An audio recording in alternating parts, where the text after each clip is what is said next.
about other theories as to why and how fitness impacts our emotions. So, up until now, we basically looked at the physiological components of understanding how fitness and exercise help our emotional well being by producing various emotional responses in the brain, in the body. So, through the hormones that we have.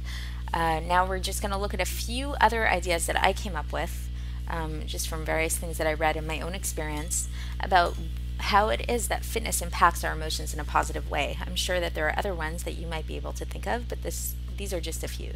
So one other idea is that once somebody starts exercising and committing to doing some form of physical activity on a regular basis, so this triggers a positive cycle of activity.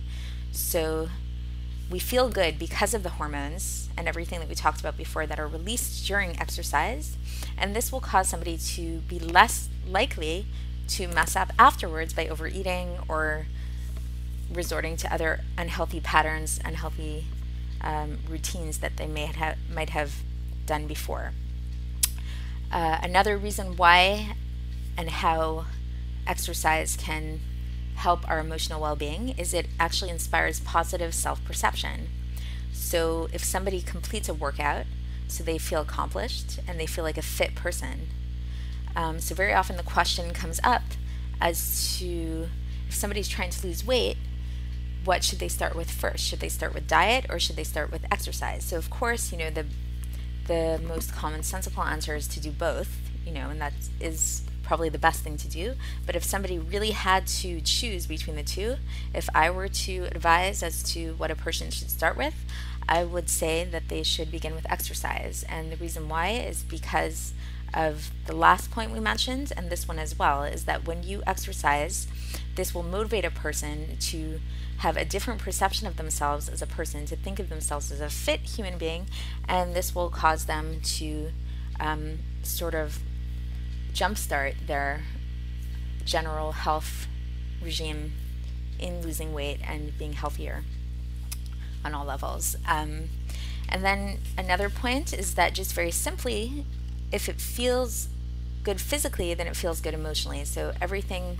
is interconnected. So you can't really have a healthy mind fully without having a healthy body, and vice versa. So they're very linked. And just one other point of mention is that through engaging in physical fitness and activity, this by default, sort of as a nice side effect, this will encourage other healthy activities that are related to having a balanced lifestyle. For example, if you join a class, this will improve your social skills and you'll have a healthier social life, which is also very linked to emotional health. The friendlier a person is, the more healthier they are emotionally. Also, if you take a walk outside, this will help you to be healthier emotionally by letting you have some fresh air, being around nature, and of course the vitamin D that we get from the sun. And there's various other positive side benefits, which, as I mentioned, I'm sure that you can think of as well. So going on to the next